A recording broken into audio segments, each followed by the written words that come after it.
Bonjour à toutes et à tous et bienvenue pour la correction de cet exercice. On donne x une variable aléatoire de carré intégrable. On sait donc qu'on peut calculer espérance de x au carré.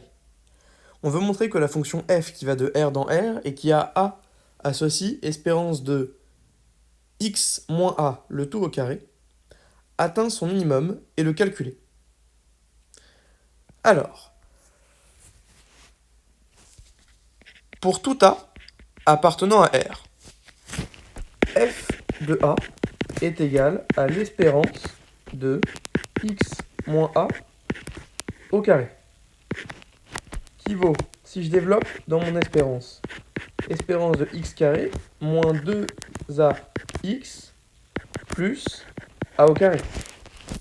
Maintenant, je peux utiliser les propriétés de l'espérance, puisque l'espérance de x plus y est égale à l'espérance de x plus l'espérance de y.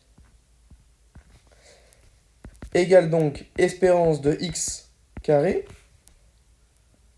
plus espérance de moins 2ax plus espérance de a au carré. Maintenant, je sais que espérance de lambda x égale lambda espérance de x, avec lambda un réel, et espérance de a égale a, avec a un réel. Donc en particulier, espérance de a au carré égale a au carré. Plutôt espérance de b égale b, pour tout b réel, pour ne pas confondre avec le a qu'on a déjà utilisé. Donc finalement, ça c'est égal à l'espérance de x au carré moins 2a espérance de x plus a au carré. Donc finalement, ma fonction f, c'est une fonction polynomiale. D'accord? C'est égal à a au carré moins 2a espérance de x plus espérance de x au carré.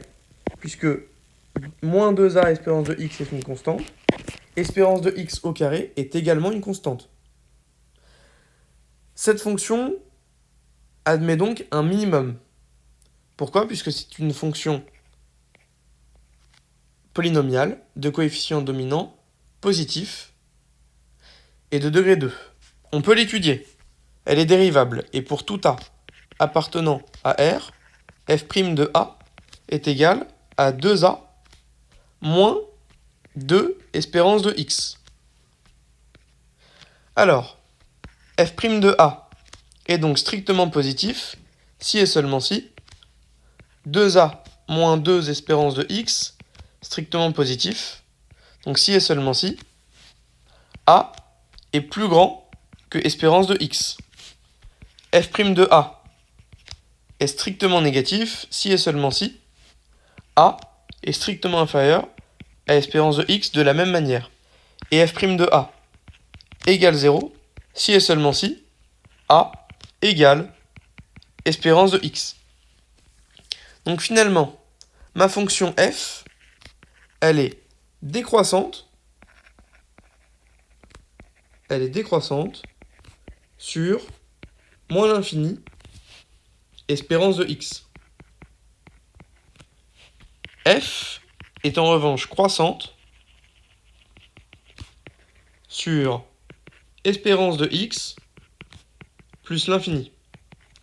On en déduit que f admet un minimum qu'elle atteint en a égale espérance de x. Donc, pour tout a appartenant à R, f de a est supérieur ou égal à f de espérance de x. Maintenant, on nous demande de calculer ce minimum, donc allons-y.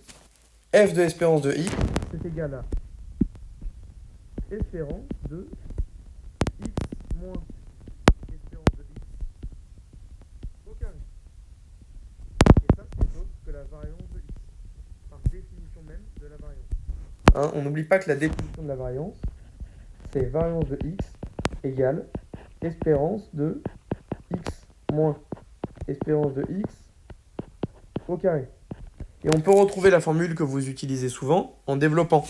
Ça, c'est égal à l'espérance de x carré moins 2x espérance de x plus espérance de x au carré.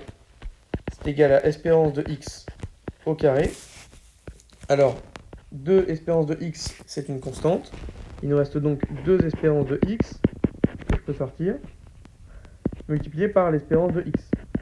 Donc finalement, espérance de x au carré, plus espérance de x au carré. Et finalement, il nous reste espérance de x au carré, moins espérance de x, le tout au carré. Donc, on connaît souvent la variance sous cette formule-là. Maintenant, la définition de la variance, c'est bien cette définition-là. On en déduit finalement que notre fonction f atteint un minimum lorsque a est égal à la variance de x.